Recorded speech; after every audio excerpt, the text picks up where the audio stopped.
आज मैं आपको ऐसी राज की बात बताने जा रहा हूं जिसके बाद मेरी गारंटी है कि दुख तो आपके पास नहीं रहेगा। रोग मुक्त हो जाएंगे, किसी तरह का दुख आपके पास नहीं रहेगा। लेकिन इसको ध्यान से सुनना। बहुत लोगों ने बार बार पूछा है कि एक बार दोबारा से बताओ, एक बार दोबारा से बताओ। मैंने बहुत पहले ये बात बताई थी। आज ध्यान से सुनना और इसको आजमाना, देखना फिर दुख भाग जाएगा। हरे कृष्ण दोस्तों, मैं हूं अनुज शर्मा। तो सबसे पहले तो आपको बताता हूं कि दुख जाता कैसे। दुख की एक खासियत होती है, दुख कभी अकेला नहीं आता। दुख आता है ईश्वर को साथ लेकर आता है, और इतना भोला होता है कि उसको पता नहीं होता कि मेरे साथ ईश्वर चल रहे हैं। यदि सामने वाले ने ईश्वर पर विश्वास कर लिया तो मेरी मृत्यु निश्चित है। इतना भोला होता है दुख। तो पहली चीज तो आप यह समझ जाओ कि आपको ईश्वर पर विश्वास करना होगा, क्योंकि आपकी जो मुस्कुराहट है वो दुख का अंत कर सकती है। दुख कितना भी शक्तिशाली हो, बस आपको मुस्कुराते हुए उस समय को गुजार देना है। अब जो मैं उपाय आपको बता रहा हूं, इस उपाय को करना हो तो उपाय को ध्यान से सुनना। सबसे पहले तो ये जो मंत्र है भगवान श्री कृष्ण का, कृष्णाय वासुदेवाय हरे परमात्मने प्रणतः क्लेश नाशाय गोविंदाय नमो नमः। भगवान श्री कृष्ण से आप ये प्रार्थना कीजिए, मंत्र का जाप कीजिए, लगातार जाप कीजिए। दुनिया का कितना भी बड़ा कष्ट हो, वो कष्ट दूर हो जाएगा, ये गारंटी है। दूसरी जो बात मैं लॉजिकली आपको बताने जा रहा हूं वो ये है कि यदि आप थक चुके हैं दुनिया भर की जगह जाकर के, लोगों से सलाह लेकर के, उपाय करके, तो ये उपाय कर लेना, सब कुछ बदल जाएगा। कहीं से भी एक बांसुरी लेना। बांसुरी जो है वो ऐसी होनी चाहिए जो बजती हो। नॉर्मल बांसुरी मत लेना जो मंदिर के लिए दे देते हैं लोग, चढ़ा दो 10-20 रुपए की बांसुरी जो आती है, वो मत लेना। एक अच्छी बांसुरी लेना, बांस की बांसुरी लेना। और यदि आपकी क्षमता है और अच्छी बांसुरी लेने की, चांदी की बांसुरी लेने की, वो आपकी क्षमता पर है, लेकिन बांस की बांसुरी लेना, क्योंकि बांसुरी वैसे बांस की ही होती है, फिर श्रद्धा की बात होती है। तो बांसुरी लेना, और बांसुरी को टेस्ट मत करना, ना चेक करना, ना दुकानदार से चेक करवा। उस बांसुरी को लेना, मंदिर जाना, भगवान श्री कृष्ण के किसी भी मंदिर जो आपके आस पड़ोस में कहीं भी भगवान श्री कृष्ण का मंदिर है, उस बांसुरी को लेकर जाना, भगवान के सामने अपने मन की बात रखना, जो भी आपके मन में चल रहा है, जिस भी दुख से आप गुजर रहे हैं, जिस भी समय से आप गुजर रहे हैं, वो बात अपने मन में कहना भगवान से प्रार्थना करना कि भगवान मेरे सारे कष्टों को दूर करो। उस बांसुरी को भगवान को अर्पित कर, अर्पित करने के बाद वहां से आप चले आना। वो बांसुरी वापस मत ला, अपने मन की बात कह के आप चले आना। आप यकीन मानना, कुछ ही समय में आपकी सारी समस्याओं का हल हो जाएगा। अब आप सोचोगे कि समस्याओं का हल कैसे हो जाएगा, तो इस बात को समझिएगा जो मैं बता रहा हूं। बांसुरी भगवान श्री कृष्ण को अत्यंत प्रिय है। बांसुरी एक ऐसा वाद्य यंत्र है, आप दुनिया में किसी भी व्यक्ति को यदि आप देंगे तो उसे लेगा और सबसे पहले उसे फूंक मारेगा, चाहे उसे बजानी आती हो या ना आती, लेकिन वो उसे फूकेगा जरूर। तो ये बांसुरी दे रहे हैं आप सर्वेश्वर को, भगवान श्री कृष्ण को। उनके होठों से लग करके बांसुरी जब बजती है तो अनंत ब्रह्मांड जो है वो सारा झूम उठता है। तो जब भगवान को आप ये बांसुरी देंगे और भगवान आपके नाम की बांसुरी बजाएंगे, तो जितने भी नक्षत्र हैं, जो ग्रह हैं, जो कुछ भी है, जो लोग बोलते हैं ना कि ये बिगड़ा हुआ है, ये बिगड़ा हुआ है, वो सब उस बांसुरी के चारों तरफ मंडराएंगे। और आपके नाम की जब बांसुरी बजेगी तो सारे दुख एक फूंक में गायब हो जाएंगे। लेकिन ये जो कुछ भी करें आप विश्वास से करें।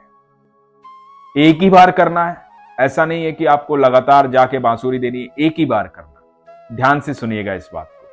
तो एक बार जाइए, मन से बांसुरी दे के आइए, उसके बाद विश्वास रखिए कि आने वाला समय आपका बहुत बेहतर होने वाला है। ये मैं गारंटी देता हूं कि सब कुछ बदल जाएगा, आपके जीवन में अच्छा समय आएगा। दूसरी बात है आपके प्रारब्ध। जो भी कर्म हमने किए हैं किसी भी जन्म में, कभी भी या अभी या कभी, तो प्रारब्ध हमें काटने होते हैं।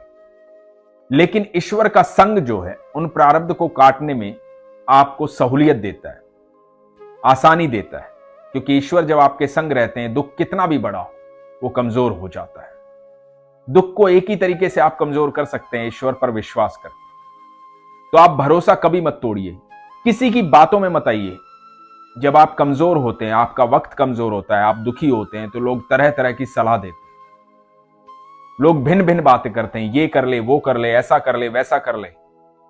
कुछ करने की आवश्यकता नहीं है, सिर्फ विश्वास रखने की आवश्यकता है। एक अत्यंत खूबसूरत प्रसंग आपको सुनाता हूं, ये सुनिएगा। इस प्रसंग से आपको समझ में आएगा कि कौन है कृष्ण और क्यों बातें करते हैं हम विश्वास की, और क्यों मैं कहता हूं कि वो सारे दुख हर ले।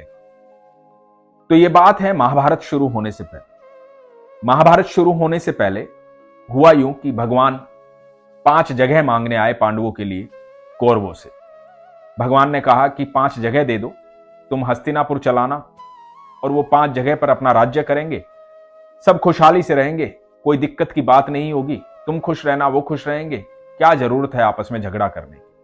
लेकिन शकुनी को यह बात सहन नहीं हुई। शकुनी ने दुर्योधन को कहा कि इसको बंदी बना ले, ये उनकी हिमायत लेकर आया है, उनकी तरफ से आया है, उनको हमारे राज्य से हिस्सा देना चाहता है। तो दुर्योधन ने बंदी बनाने के आदेश दिए। अब भगवान को कौन बंदी बना सकता? अनंत ब्रह्मांड के मालिक हैं वो।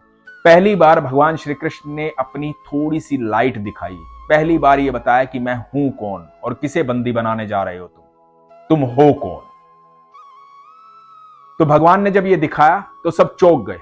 भगवान को कौन बंदी बना सकता था? भगवान अपनी बात कह के चले गए। जब श्री कृष्ण अपनी बात कह के चले गए तो कौरवों के राजा धृतराष्ट्र ने ज्योतिषी को बुलाया, सबसे मिलकर के सलाह ली कि क्या करें।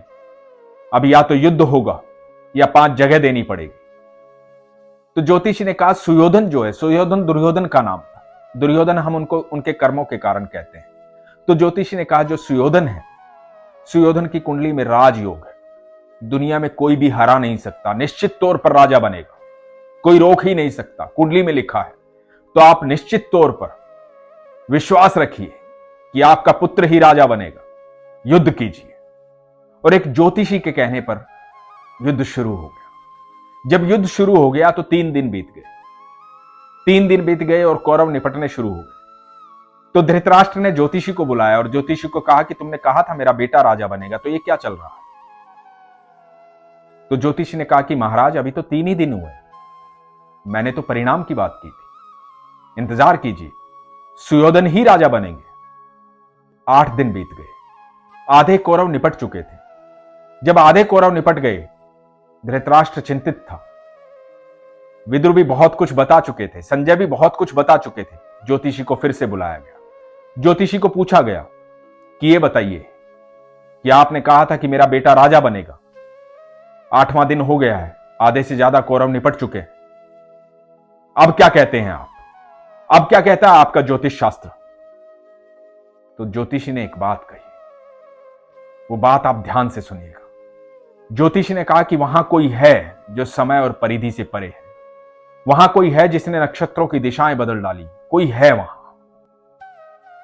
तो विदुर ने कहा कि श्री कृष्ण है वहां, प्रभु है वहां। दोस्तों, सारे नक्षत्रों का स्वामी मेरा कृष्ण है, मेरा ठाकुर है। जहां वो होता है वहां कुछ नहीं होता है, और जो वो चाहता है वही होता है।